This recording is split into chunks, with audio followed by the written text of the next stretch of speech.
হয়েছে এতগুলো পুলিশের গাড়ি?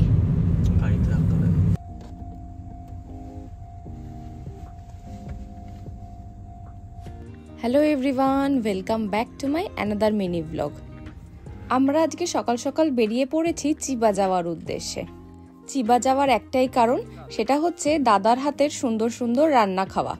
তোমরা কেউ বিশ্বাস করবে যে এখানে যা যা খাবার রয়েছে সব দাদা নিজে হাতে রান্না করেছে, এমনকি এই কেক, চানাচুর, বিস্কুটটাও। এই লোভে লোভেই তো আমরা বারে বারে ছুটে ছুটে যাই। যাই হোক, দাদাও খাওয়াতে ভীষণ ভালোবাসে আর আমরাও খেতে ভীষণ ভালোবাসি। খাওয়া দাওয়া শেষে আমরা প্ল্যান করছিলাম যে এবার কোথায় যাওয়া যায়। তো দেখা গেল যে আশেপাশে আমাদের একটা সামুরাই ভিলেজ রয়েছে, তাই সবাই মিলে ডিসাইড করলাম যে চলো আজকে ওখান থেকে আমরা ঘুরে আসি। এদো পিরিয়ডে জাপানে সামুরাইরা কোথায় থাকতো, কি রকমই বা তার পরিবেশ ছিল, সেইগুলো দেখার ইচ্ছা আমার বহুকাল আগে থেকেই ছিল। কিন্তু জানা ছিল না যে আমাদের আশেপাশে এতই সুন্দর একটা জায়গা রয়েছে। তাই যখন একবার যাওয়ার সুযোগ হয়েছে, ভাবলাম যে জায়গাটাকে ভালোভাবে এক্সপ্লোর করি।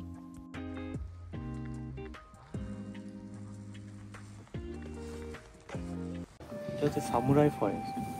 চলো দেখি ভেতরে কি আছে। সামুরাই মুড়ি,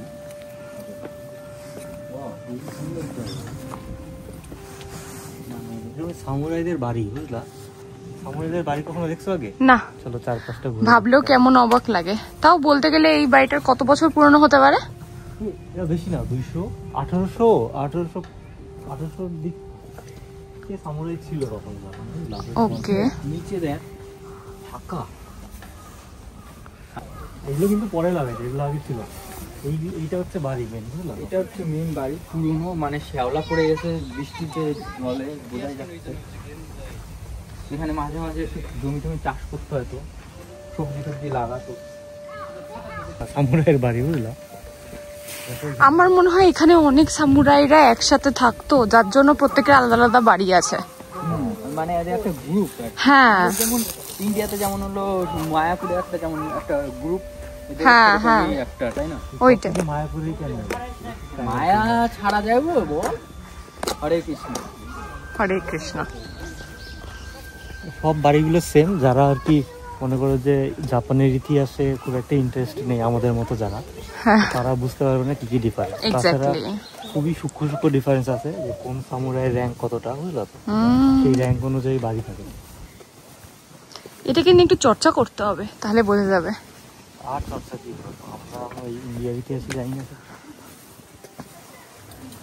এই দেখো চঙ্গ, তোমরা চঙ্গ বলো এটাকে নাকি মই?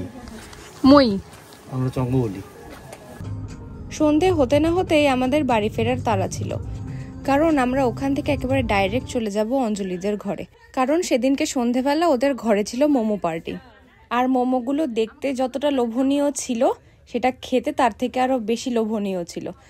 তার মধ্যে সবাই মিলে একসাথে বসে গল্প করতে করতে খাওয়া দাওয়া করার তো মজাই আলাদা। আর এই সুযোগটাকে আমরা কোনোভাবেই হাতছাড়া করতে চাইনি। আর মোমোটা তো ছিল সন্ধেবেলার স্ন্যাক্স।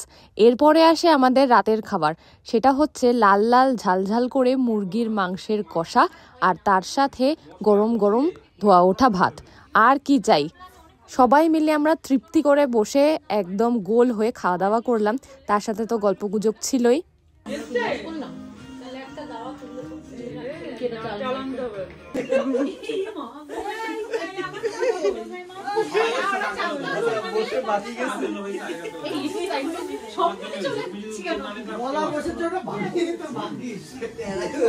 খাওয়া দাওয়া শেষে গল্পগুজবের মধ্যে আমরা এত হাসাহাসি করেছি যে সবাই পেট ব্যথা নিয়ে এখন বাড়ি ফিরছি।